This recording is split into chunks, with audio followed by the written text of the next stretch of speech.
and welcome to my channel, Fred Makes Things, and today we're doing another sewing video for you. Is it 5 o'clock on Tuesday? And I'm filming this for you for Wednesday. Yes it is. Is this project completely finished?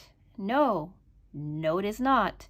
And we'll get into that in a minute. But if you've seen the thumbnail, which I'm sure you have, paid any attention to the picture, you will know that we are doing cats. Cat City Quilt, to be exact, by Villa Rosa Designs. I picked up this lovely little baby lap quilt thing off of Sewers Club and thought that I would try it out. So, yeah, I'm hoping this video will be a bit on the shorter side because, like I said, it's not finished. So I'm going to do the walkthrough on how this is, and then we'll discuss where I've left off with it. This video is going to be in 4 parts as always. Part 1 is inspiration and fabrics that I chose. Part 2 is assembling the quilt or project or what have you. Part 3 is pros, cons, and user error. And then part 4 are my final thoughts. So as you can see, this is part 1 here. This is the quilt. I've been wanting to do like a fun cat quilt for a very long time. And when I was scrolling through Sewers Club, I came across this lovely little gem on sale. If it's still available and the price that it is available at on the Sewers Club website, I will post it here for you. That was a very awkward sentence. I forgot to check to see if this little pattern is still available on Sewers Club, but if it is, I will leave the price for you on the screen and how many of them that are left. Did that one sound better? I think so. Yeah, so here you go. You can see it's rows of cats. They did cat borders and everything like that. And then on the back is a very easy to follow little card. So I thought my black, white, and gray quilt from last month worked out so nicely. I thought maybe I'd take a step up and try this guy here as well. The fabric requirements were 3 fat quarters. What does it say? It says right here. Fabric requirements. Cats are 5 fat quarters. Backgrounds is 7/8 of a yard. Ledge is 3/8 of a yard. Border is 1 yard. And binding is 1/2 a yard. I didn't do any real measuring for any of that, but I did collect a bunch of fabrics and stuff like that. So we'll talk about that next. As you can see, I have a whole bunch of like excess pieces all opened up.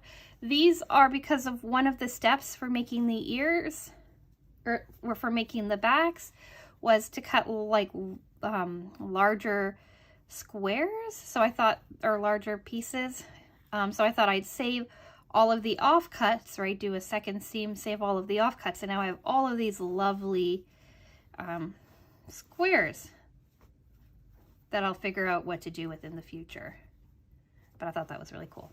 Anyway, fabric. So if I haven't talked about it, or if you haven't been on my channel for very long, I've talked about Buy Nothing before. Buy Nothing is like a local community Facebook group that talks, or that shares stuff from their homes. Often it's like clothing items or baby items or household items. Sometimes it's leftover food.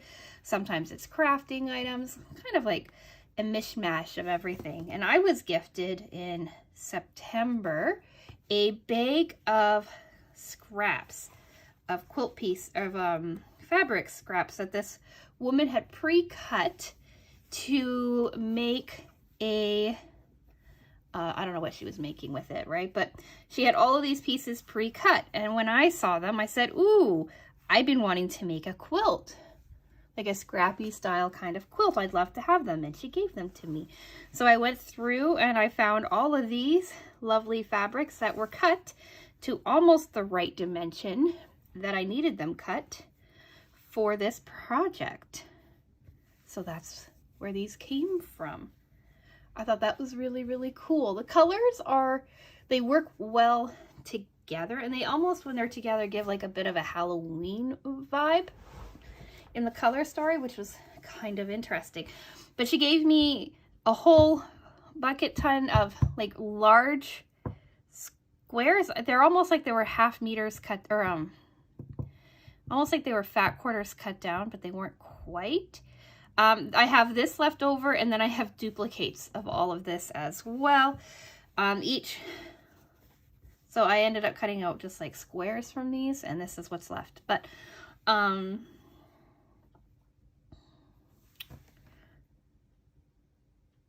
had these. I had small squares, like I have 4-inch squares, I think, 5-inch squares upstairs.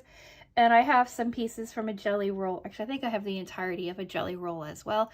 But I decided to go with these guys here.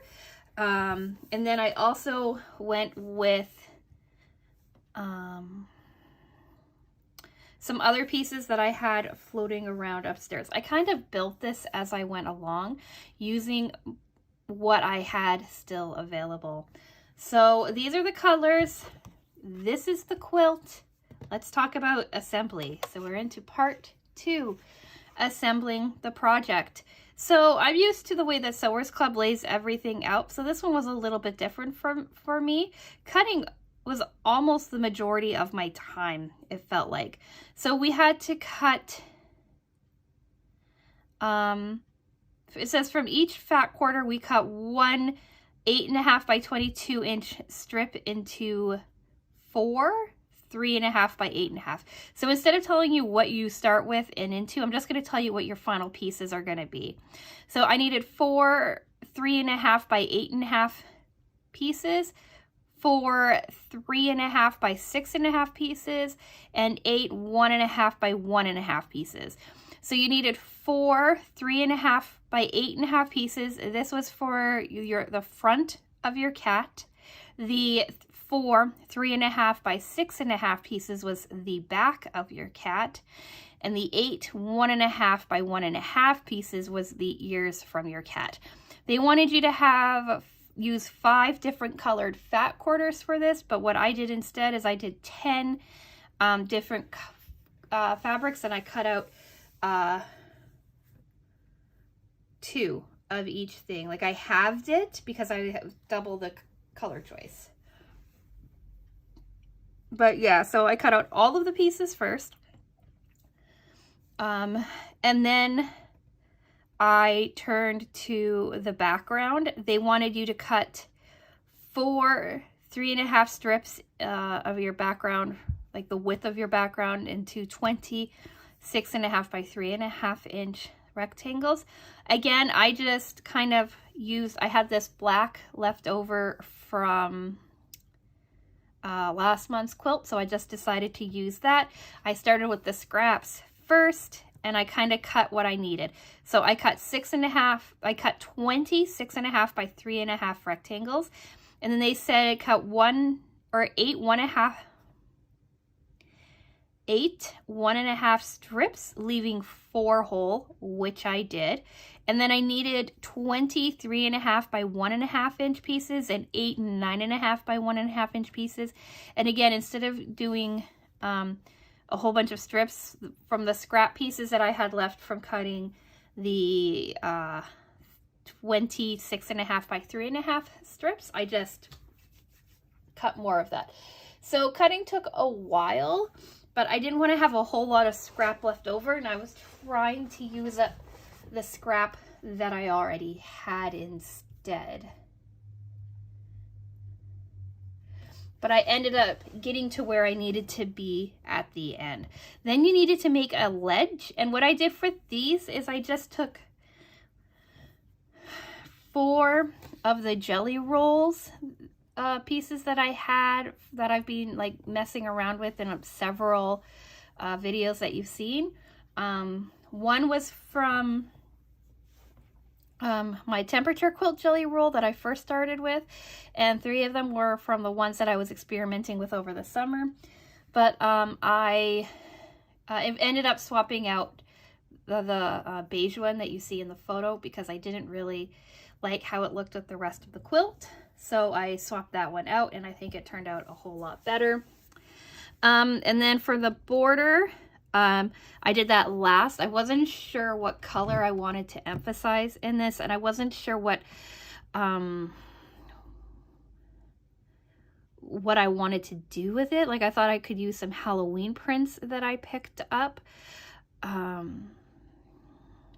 But I don't want it to lean too close to Halloween, so I kind of went through my stash. But I did that after to see if I could get away with what I already had first. So that comes later. And I also thought that if I needed to, I could bring the assembled body of the quilt top to like Joann Fabrics and find something that I like to work to if nothing else worked. So we'll talk about what I ended up doing with that when we reach that step further down. Like I said, I was just using like a lot of scrap and stuff that I already had to make this quilt. So then it was sewing the cats, right? You're making yourself 20 cats. 10 cats face one direction, the other 10 cats face the other direction. So basically, as I was sewing, I just kept that in mind to sew like one back in one direction and then the next one in the next direction. Things like that. I kept everything, like all of the fabrics together for the most part, so that I kept everything pretty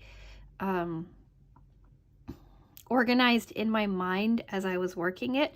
So first they wanted us to make our cat backs, and that was using the black 3.5 inch by 6.5 inch pieces and the colored 3.5 by 6.5 inch pieces. You wanted to place your background face up horizontally, and you want to lay one cat piece at right angles, matching your edges, right? Stitch diagonally from corner to corner, trim your seam allowance, and open it up. You want 10 cats on the right and 10 cats on the left. This was a little bit of a learning curve for me. I'm used to watching video tutorials or things like that, and with this one I was just following the instructions, but I managed to get there in the end. Then from there they wanted you to concentrate on your cat ears, right? You're making 20 cat ears. And you took your 1.5 by 3.5 inch pieces of your black backing, laid your ears on either side, right? Your two 1.5 by 1.5 inch pieces, background face up, the cat ears square right side down on both ends, and stitch diagonally from corner to corner, going in, right? So that when you flipped everything open, your cat ears stood up properly. This wasn't as much of a big deal. I did get this one done first, but I do wish that I had cut the 1.5 inch squares bigger, 1 3/4 inches, or maybe even 2 inches. So I had a little bit more wiggle room when I was turning the ears out. Because they were so small, I didn't feel the need to like diagonally mark the stitch section that I would need, right? Because it's really a short stitch, really short stitching area. So I thought I could just eyeball it, and that was kind of to my detriment because some of my ears didn't come out as cleanly as I wanted them to. I managed to fix it in a future step, so it wasn't a big deal, but right off the bat, I do wish that I had done a little bit of a better job with that. So when the ears are finished, I just took corresponding, the corresponding 3.5 by 8.5 inch rectangles of the same fabric and sewed the ears to the top of the cat body. So now we have like the left side and the right side of the cat body, the front, the back, however you want to think about it. And then we just had to line them up, making sure to have our back slope down from our body. I only messed up on this once or twice, which I was very proud of myself. And then they all came out finished in the end. And they all looked beautiful, and I was very excited about it. Difficulty level on this quilt is not really that high, but it does take a while. So whereas I can knock a project out usually in a day or so, this one took me about a week of having to leave and come back to it. I had a bunch of other things happening at the same time. I ended up making that stitcher tray partway through in September and then coming back to this. So it's been a long time coming. Stitcher tray. Sewing like little tray. Stitcher tray because it reminds me of these stitcher trays that I see this lady selling on Instagram, posting on Instagram. Hers are wooden and they're really cool. But anyway, that's where my mind went because I want one. But anyway, now it was time to lay out the cats in a random pattern. My brain does not do random patterns very well. Every time I try to make one kind of like willy-nilly, I don't like how it looks. So I used Google and I had them choose the order of cats for me.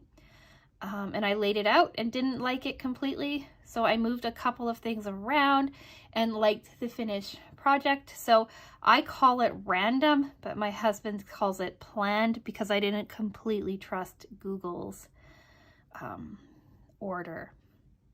But because it didn't look nice, and there was a couple of cats that had the same pattern touching, and that didn't work for me. So you start with your cats pointing in and touching, and then you have your cats, like you have groups of cats touching, or like their chests touching on your first row, and then you do the opposite of that on your second row, and you have their butts touching, and then you start with chests touching, and then you do butts touching, and then you have this random assortment of how the cats lay out. If you hear squeaking, that is Susie. She has come to say hello.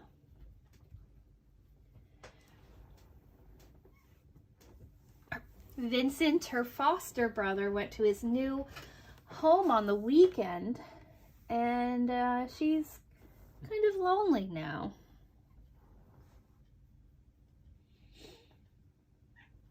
And I'm kind of sad that I've had to say goodbye to Vincent. But he's doing very well. Anyway, so if you hear squeaking in the background, that is Susie chatting away. So yeah, I sewed the cats together according to the layout. Again, keeping everything pretty straightforward. I did a lot of like laying things out to keep everything organized. And when I watch like quilters on like Instagram kind of working through their process, I can see now why they lay their blocks out as they do. For things that are more complicated than I've done in the past, it definitely does help to lay them out. And I have the floor space in my cat room to be able to do something this size, something even a little bit bigger than this, but then I don't know where I would end up laying them out. But anyway, next was to decide on the ledges, and this is when I decided I needed to swap out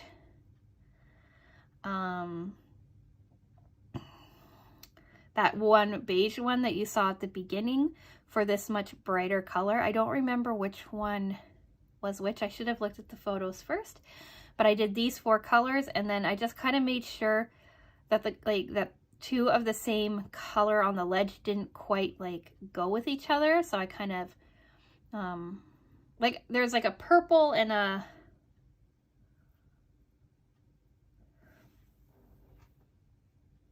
oh, I have it right here. Just a second. So there's like a purple and a yellow and a green and a pink. And I didn't want the purple and pink touching, and I didn't want the green and yellow touching. So I made sure that those were split and separated, and I think it turned out really, really nicely. This was one of my first user error issues. and that was, you were supposed to attach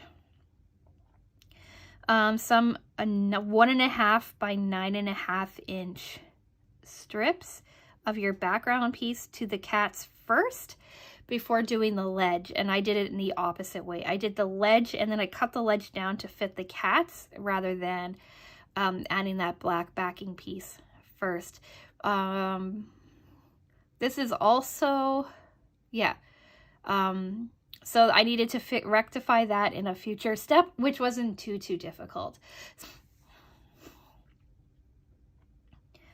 So once I attached the ledges and I realized that I had made a mistake with them, I still had to continue on, knowing that I would end up fixing that in a future step. And I took the 4 full lengths of the 1.5 inch strips of my backing pieces, and I put those to the top of the cats. With these, I was very careful because some of those ears were going to get cut down. So you're supposed to use 1/4 inch, but in some areas they ended up being 1/8 inch just to protect those ears. And I think it should be okay because I am going to use fusible fleece onto the back to give it some sturdiness, and then the quilting should finish it off. So I'm not overly concerned about having a smaller seam allowance in these spots because I'm going to try to like shore up this seam in the future. So yeah, then I had to turn my attention to sewing the cats together, and I figured I could sew them all together and then do the edging, the black on the left and the right, because I had missed that step earlier. So I laid them all out, sewed them together, and realized that some of my lengths weren't quite the same and that some of my cats were shorter. And instead of taking away from my cats, I just added a little extra black to it. It took some like working on the machine to kind of make these pieces fit because I pieced them in after I'd sewn everything else together. But I don't think you can really tell in the finished top that there are some like kind of like little cosmetic issues like that. I'd walk you through how I did it, but honestly it was like a lot of trial and error, and so it was just kind of me sitting at the machine getting a little frustrated and working on it. When everything was then squared up, I did do the black backing pieces down the left and the right side so that the cats kind of sit in this like floating black box inside of the border.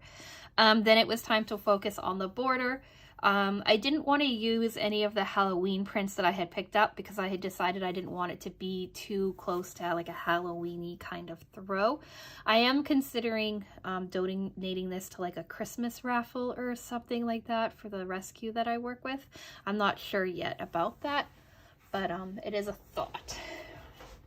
So because of that, I wanted to do a different color that still worked with these, but wasn't the same. And I ended up using a 1/2 yard of fabric that I got from Sewers Club at some point in the past.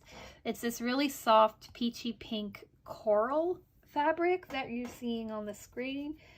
My mother-in-law got more pieces from this, or different pieces from this, but I got this one and I thought it was really pretty, and I've never really known what to do with it because I didn't have any of the other pieces from that collection, and just kind of random coral thrown into something to me always kind of didn't sit right. But now I'm happy that I had it because I think it worked really well with this quilt top. I measured everything out, cut it all out. I had to do some piecework because I didn't have quite the right amount in length for some of them because somehow my quilt length grew more than I expected it to.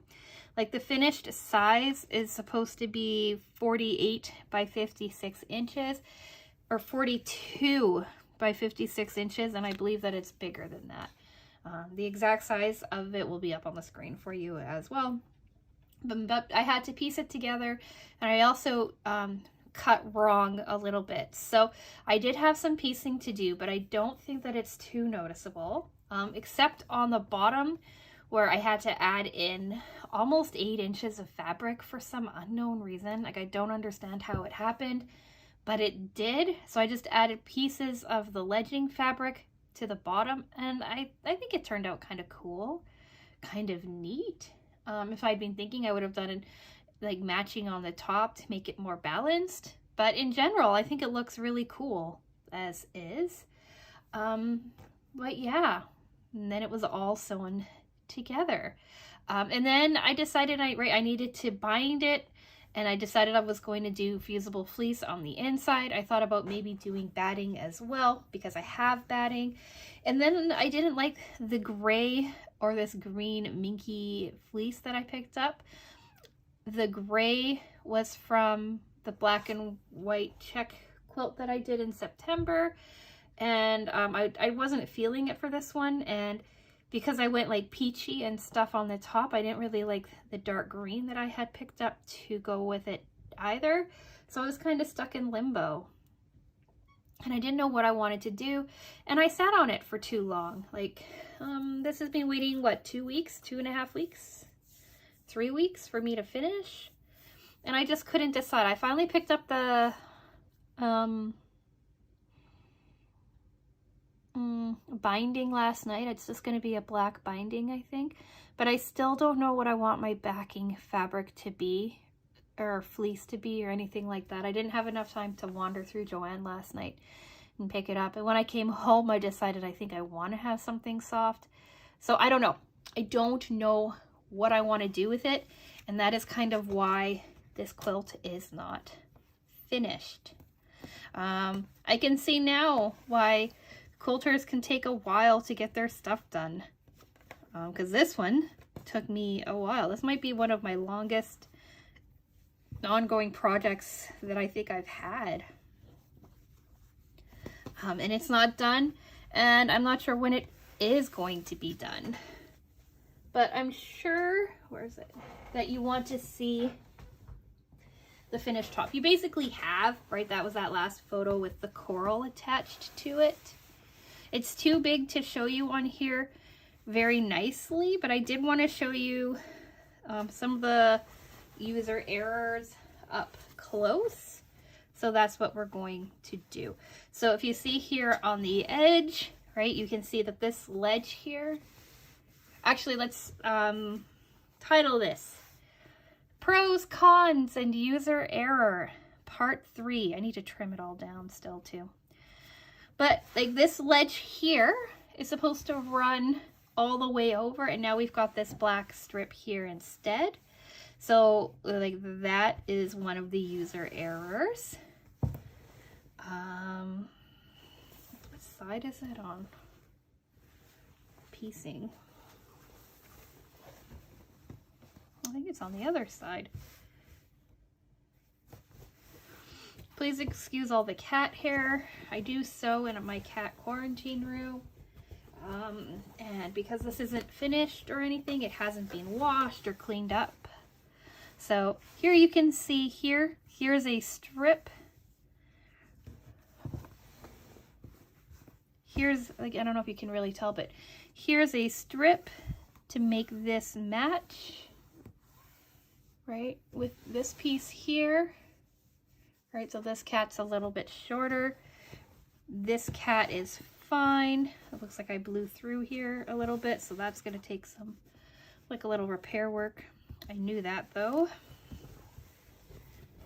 And then down here on this strip here too, this one is brought in a little bit. Like you can see, here's the ledge here in my cat, and then I have like a little, like, what is that, 1/4 inch strip here just to make it all match.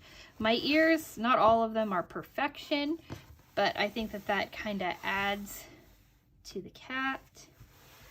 And then down here is a closer look at these inserted pieces. I didn't care about them being straight or anything or evenly matched. I wanted it to feel like a little bit random. And then right here is like a pieced in piece here. And then that means that the other pieced in piece is like right up here. But I think that the coral fabric is random enough that it should just kind of sink into the background. So I am doing a black binding on this. And then, like I said, I don't know what my backing is going to be like just yet. But I've bought myself some time with it. So pros about this, it's a very easy quilt. It seems more complicated than it is. These instructions took me a minute to figure out at first, especially the cutting, especially since it wanted you to cut something and then cut that into something, and that kind of threw me off. But once I was like, oh, I get what they're doing, it makes sense. These are definitely like an assembly line kind of quilt. Like you do all of one step 20 times over, all of the next step 20 times over, the next step after that 20 times over, and on and on and on. I'm getting really good at chain piecing things, so that helped it go by a little bit faster. Overall, I really enjoyed it. Cons, it's not finished, so I can't say any really, but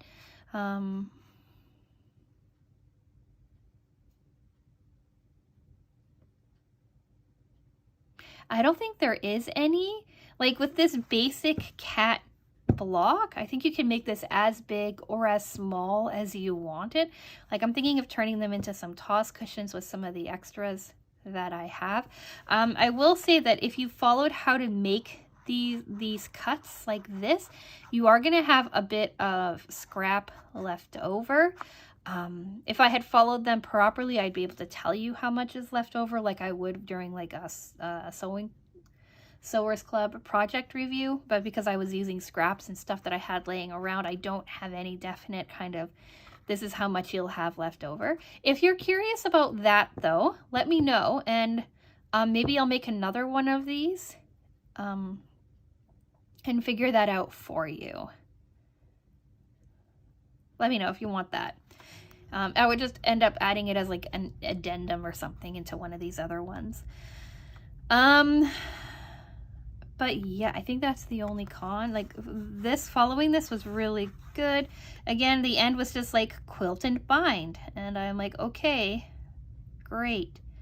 And that's where I'm stuck at now. Apparently this was printed in 2013 by Pat Fryer. So that's really cool.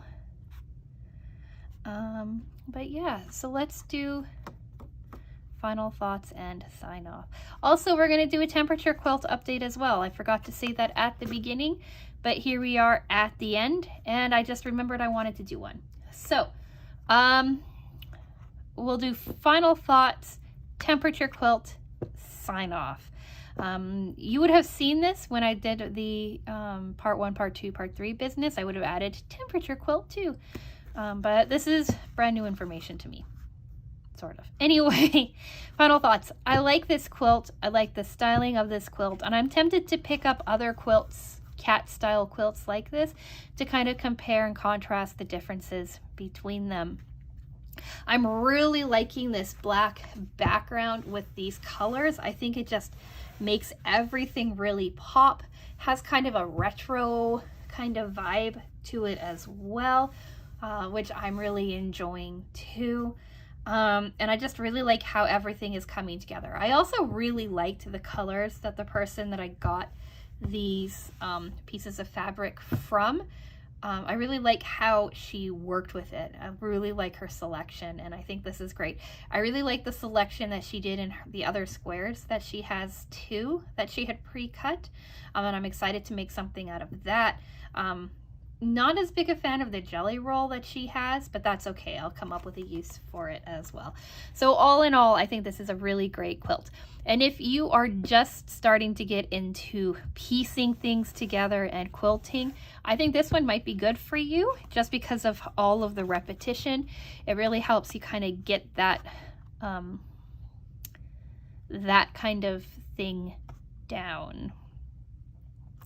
All right, quickly, temperature quilt. I do not have it downstairs with me because I forgot that I wanted to talk about this. And it's only like halfway caught up to where it's supposed to be.